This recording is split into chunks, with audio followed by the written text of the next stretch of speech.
Assalamualaikum warahmatullahi wabarakatuh. Jumpa dengan saya lagi, Neng Eva.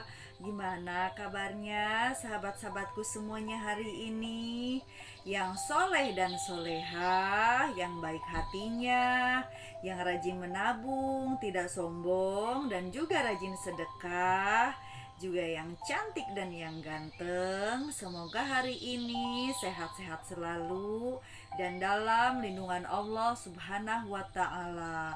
Dan semoga kita semuanya mendapatkan kucuran rahmat, keberkahan dan keridhoannya, serta mendapat syafaat baginda Rasulullah Shallallahu alaihi wasallam, baik ketika di dunia maupun di akhirat kelak.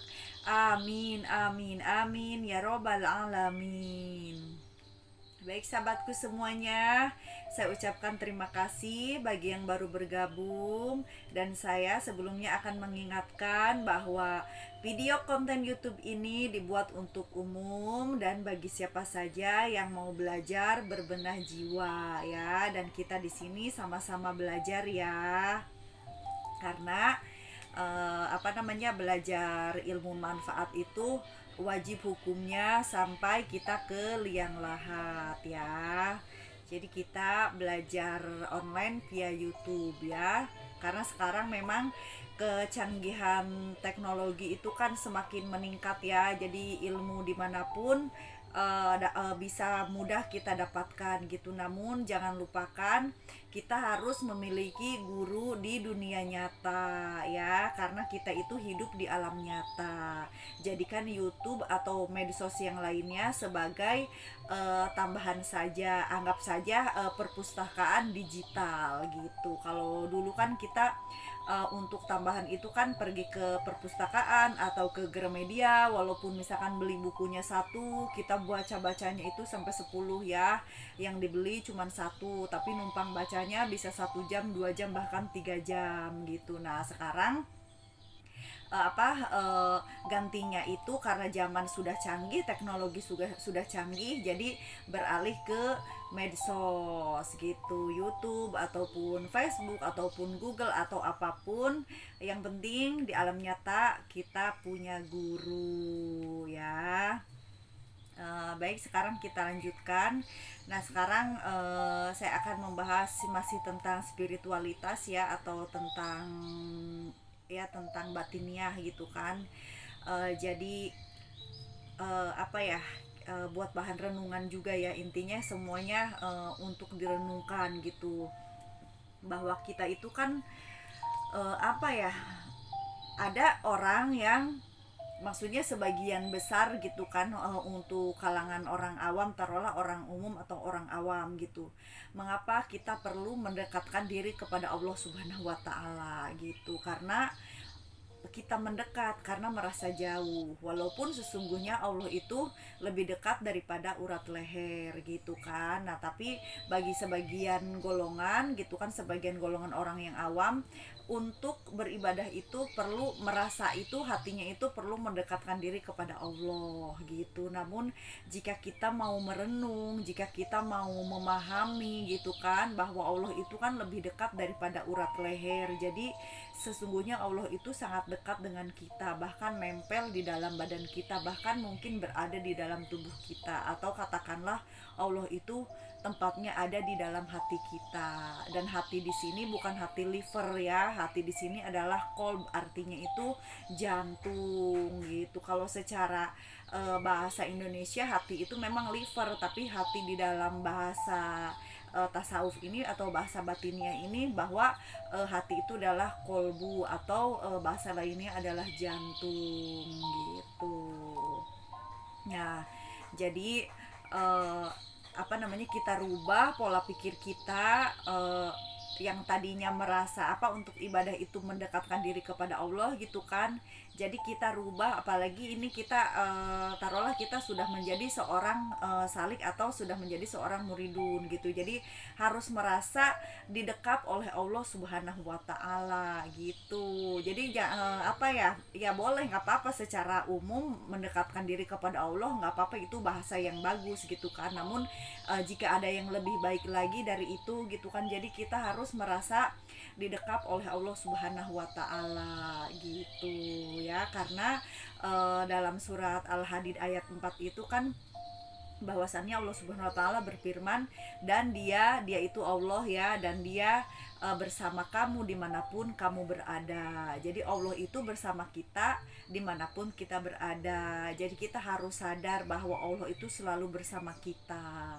Jadi harus merasa kalau bersama berarti kan kita didekap selalu sama Allah gitu kan. Jadi kalau misalkan berdoa gitu, ataupun misalkan apa namanya, kita memohon atau merenung atau tafakur gitu kan, jadi kita itu harus merasa Allah itu selalu mendekap kita, dan kita memohon agar kita selalu didekap oleh Allah Subhanahu wa taala gitu. Itu bahasa cinta gitu kan. Jadi bahasa apa ya? Bahasa mahabahnya gitu, bahasa kasih cinta kasih Allah Subhanahu wa taala kepada kita, atau kita kepada Allah Subhanahu wa taala. Jadi ingin selalu didekap oleh Allah gitu. Jadi saking cintanya, saking kita merasa tidak ingin berpisah dengan Allah gitu kan. Artinya berpisah ini adalah suatu keterhalangan gitu kan, dimana nafsu kita lah yang menghalanginya atau yang menghijabinya. Maka berdoalah agar kita selalu didekap oleh Allah Subhanahu wa taala ya, karena memang Allah itu bersama kita dimanapun kita berada gitu. Jadi apa namanya, itu adalah sebagai doa-doa atau bagian-bagian dari rangkaian-rangkaian puisi cinta kepada Allah Subhanahu wa taala gitu. Jadi biar kita itu lebih mesra lagi gitu. Jadi hatinya itu selalu kholwat, selalu merasa berdua-duaan dengan Allah, atau merasa berkomunikasi dengan Allah gitu. Dan jangan lupa kalau misalkan sebelum tidur atau menjelang tidur gitu, kita kalau apa ya, ibaratnya ini sebagai pengganti zikir jahar ataupun zikir kolbi. Kadang-kadang kan kita suka lalai ya, maksudnya kadang-kadang lalai gitu. Nah ini untuk menghindari kelalaian dalam berzikir kepada Allah Subhanahu wa taala, terutama zikir kolbi gitu kan. Jadi kita setiap menjelang tidur itu atau setiap saat kapanpun kita selalu berdoa ya Allah, Allah. Jadi apa ya, afirmasi positif gitu. Afirmasi positif yaitu kita mengucapkan Allah bersamaku, Allah menjagaku, Allah melindungiku gitu. Jadi dalam hati itu terus diulang-ulang. Nah itu apa ya, impact dari afirmasi tersebut gitu kan. Atau misalkan taruhlah law of attraction gitu kan.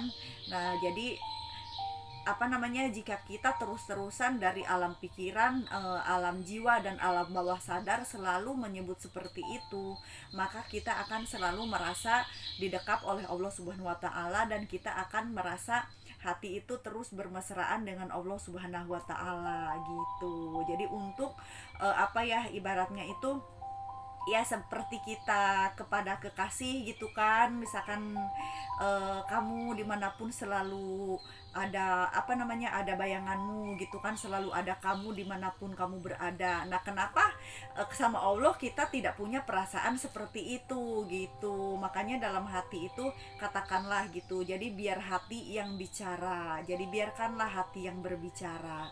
Jadi dalam hati kita mengatakan Allah bersamaku, Allah menjagaku, Allah melindungiku. Nah itu apa namanya, untuk memancing kita itu semakin mesra dan semakin merasa didekap oleh Allah Subhanahu wa taala gitu. Nanti lama-lama kita itu akan apa ya, ibaratnya punya puisi-puisi cinta di dalam hati gitu. Namun kan semua orang puisi cinta kepada Allah Subhanahu wa taala itu kan berbeda gitu kan. Ya kalau ya minimal sering mengatakan itu, Allah menjagaku, Allah bersamaku, Allah melindungiku, atau Allah bersamaku, Allah menjagaku, Allah melindungiku. Nah, itu adalah sebuah afirmasi positif agar kita selalu berkholwat di dalam hati kita, atau berdua-duaan dengan Allah, atau bermesraan dengan Allah gitu ya. Jadi diubah bagi yang merasa masih jauh kepada Allah dan ingin mendekatkan diri kepada Allah, dan bagi yang sudah merasa dekat dengan Allah, ganti atau ubah pola pikir kita, karena Allah itu sudah dekat, malah lebih dekat daripada urat nadi dan urat leher. Jadi merasalah atau berdoalah agar kita selalu didekap oleh Allah Subhanahu wa taala, dan Allah melindungiku, Allah menjagaku, dan Allah bersamaku dimanapun berada gitu ya. Sering diucapkan kata-kata itu. Jadi itu adalah bahasa hati gitu ya. Ini saya tidak tahu judulnya apa, yang jelas judulnya adalah Biarkan Hati Bicara. Oke, wallahu alam bisawab. Saya mohon maaf kalau ada kesalahan dan kekurangan dalam menyampaikannya. Saya hanya manusia biasa yang belajar dan terus belajar. Ambil baiknya dan buang buruknya ya, dan semoga bermanfaat. Minal aidin wal faidin, mohon maaf lahir dan batin. Wassalamualaikum warahmatullahi wabarakatuh. Sehat selalu, sehat lahir batin.